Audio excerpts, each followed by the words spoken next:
نہ جاننے کے مزاج سے چلنا آدھا علم ہے، اور میں کچھ جانتا ہوں، مجھے سب کچھ معلوم ہے، یہ خطرے کی گھنٹی ہے۔ اللہ کو یہ بات پسند بھی نہیں آتی کہ میں کچھ جانتا ہوں۔ حضرت موسیٰ علیہ السلام جیسے نبی کہیں بات کر رہے تھے، کسی نے کہا ہے اللہ کے نبی اس وقت روئے زمین پر سب سے زیادہ عالم کون ہے، جاننے والا کون ہے؟ فرمایا میں۔ بس اللہ کو یہ بات پسند نہیں آئی، تم نے کیسا کہہ دیا کہ میں؟ پھر جاؤ ہمارے ایک فلانے بندے کے پاس، یہ علامتیں ہیں، جا کر ملاقات کرو، ان کے ساتھ رہو۔ ٹھیک ہے، اللہ کا حکم ہے۔ حضرت خضر سے جوڑی کر دی۔ حضرت خضر نے کہا میرے ساتھ رہنے کی ایک شرط ہے۔ بولے کیا؟ جو کچھ ہوتا ہے دیکھتے رہو، بولنا مت۔ تم نے بولا کہ تمہاری ہماری چھٹی۔ بولے ٹھیک ہے، چلے۔ حتی اذا رکبا فی السفینۃ خرقا قال خرقت لتغرق اہلها لقد جئت شیئا امرا قال علم اقل لك انك لن تستطيع معي صبرا۔ چلے کشتی میں بیٹھے، اس نے دیکھا اچھے لوگ ہیں، دیندار لوگ ہیں۔ حضرت خضر نے چلتے چلتے کشتی میں سوراخ کر دیا۔ ارے بولے کیا کرتے ہو؟ اس نے تم کو مفت بٹھایا اور تم اس کی کشتی میں سوراخ کر رہے ہو۔ بولے تمہیں صبر نہیں معلوم پڑتا، پہلی بات ہوئی تھی نا۔ ارے بولے پہلی غلطی ہے، معاف کر دو، چلو۔ گئے آگے، کچھ بچے کھیل رہے تھے۔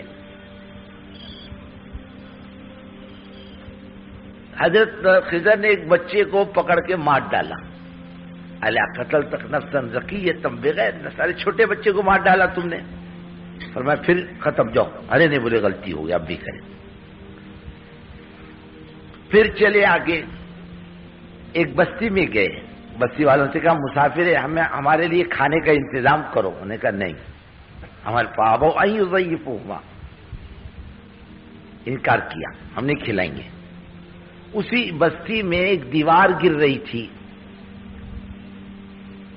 حضرت خضر نے اس کو کھڑا کر دیا۔ بولے کیسے آدمی ہو تم؟ ارے انہوں نے تم کو کھلایا نہیں، تم نے ان کا کام کر دیا۔ فرمایا ھذا فراق بینی و بین، اب تمہارے میرے درمیان اب علیحدگی ہے۔ اللہ تم کو یہ بتلانا چاہتے تھے، تم کہے ہو میں جانتا ہوں، اب تم کیا جانتے ہو؟ اس چیزیں دیکھی تم کو معلوم نہیں ایسا کیوں ہوا؟ سنو، وہ جو کشتی تھی نا اچھی تھی، ارے ظالم بادشاہ تھا، اس کی عادت تھی کہ وہ اچھی کشتی دیتا تو لے لیتا، میں نے اس میں عیب لگا دیا، غریب کی کشتی بچ گئی۔ وہ بچے کو اس لیے مارا، اگر وہ بڑا ہوتا تو اس کے ماں باپ بڑے دیندار تھے، بچے کی محبت میں بے ایمان ہو جاتے، میں نے بچہ مار دیا، ان کا دین بچ گیا۔ اور تم نے وہ دیوار کیوں کھڑی کی؟ کہ اس لیے دیوار کھڑی کر دی کہ اس کے نیچے یتیموں کا خزانہ تھا۔ وَكَانَ أَبُوهُمَا صَالِحًا، ان کے والدین دیندار تھے، نیک لوگ تھے۔ دیوار گر جاتی، یتیموں کا خزانہ باہر آ جاتا، ضائع ہو جاتا۔ اب میں نے دیوار کھڑی کر دی، جب بچے بڑے ہو جائیں گے اپنا حق لے لیں گے، میں نے خیر و بھلائی کے جذبے سے کیا۔ یہ جو بڑے بول ہیں اللہ کو بھی پسند نہیں آتے۔ کیا بات کہی تھی حنین میں صحابہ نے؟ اذا اعجبتکم کثرتکم، اللہ فرما رہے ہیں تم کہتے ہو ہم بہت ہیں، دشمن کم ہیں، 4000 دشمن ہیں، 8000 12000 ہم ہیں، ہم تو نمٹ لیں گے ان سے۔ اللہ کو یہ بات پسند نہیں آئی، حضور پاک صلی اللہ علیہ وسلم کی موجودگی میں قدم اکھڑ گئے۔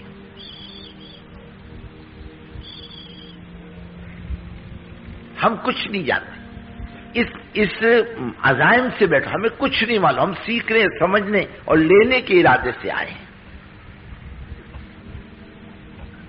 اور میں کچھ جانتا نہیں، ان کو کیا معلوم؟ میں جانتا ہوں، ان کو نہیں معلوم، میں بہت جانکار آدمی ہوں۔ یہ خطرے کی گھنٹی ہے۔ یہ مجاہدہ، یہ محنت، یہ مشقت رنگ لاتی ہے۔ دعوت کے کام میں اللہ نے محنت، مجاہدہ اور مشقت کو رکھا ہے۔ جماعت حضرت نے مولانا الیاس صاحب رحمۃ اللہ علیہ نے کسی علاقے میں ڈالی تھی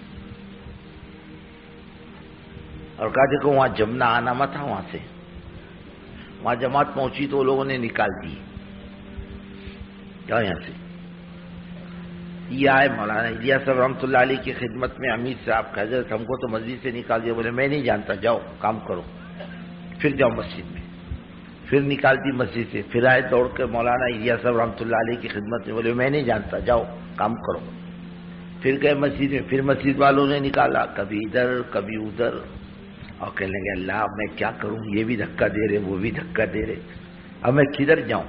انہیں رونا دھونا تڑپنا بلکنا شروع کیا۔ بڑے حضرت رحمت اللہ علیہ فرماتے تھے ارے اس کے بلکنے نے راستے کھولے،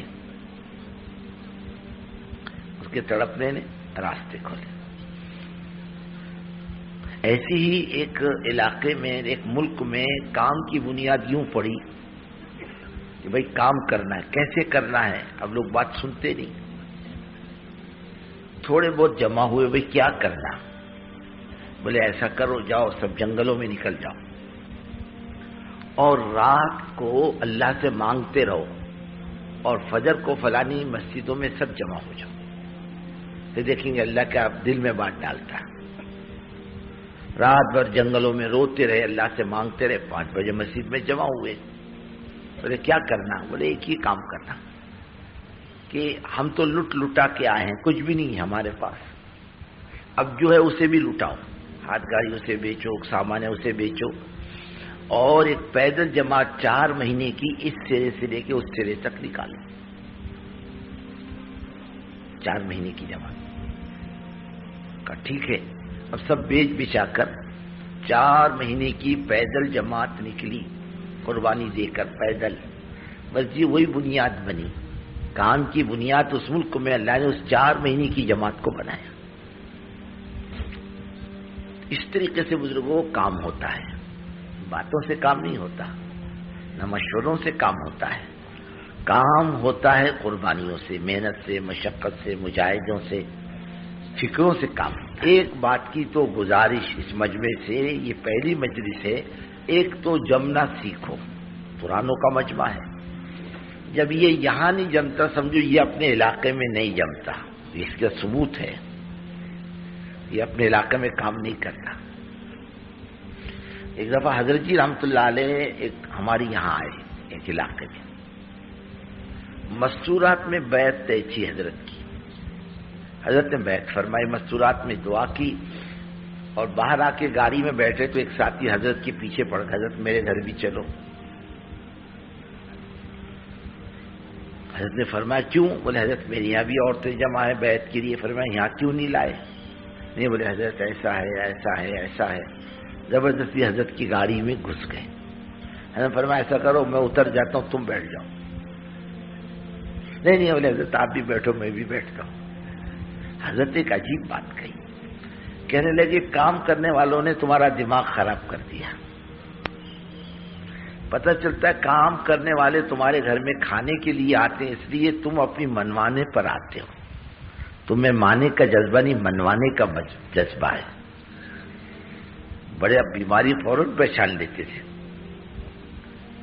تو پرانوں کا نہیں جمنا اس بات کی علامت ہے یہ اپنے مقام پر بھی نہیں جمتا،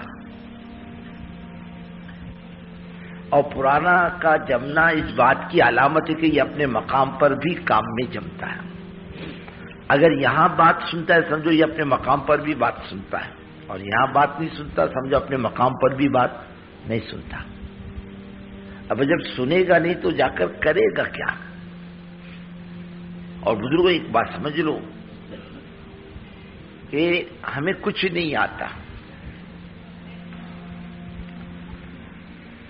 ہمارے لیے جو دن ہے وہ پہلا دن ہے کام کے اعتبار سے، ابھی ہم کو کام کی ہوا لگی بھی نہیں،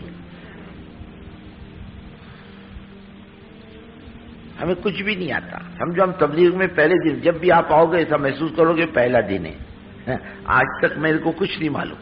کسی نے حضرت مولانا یوسف صاحب رحمۃ اللہ علیہ سے کہا حضرت میں نے آپ کو اس زمانے میں دیکھا جب آپ علم الصیغہ پڑھتے تھے، ایک کتاب صرف کی گرامر کی، پر میں ابھی بھی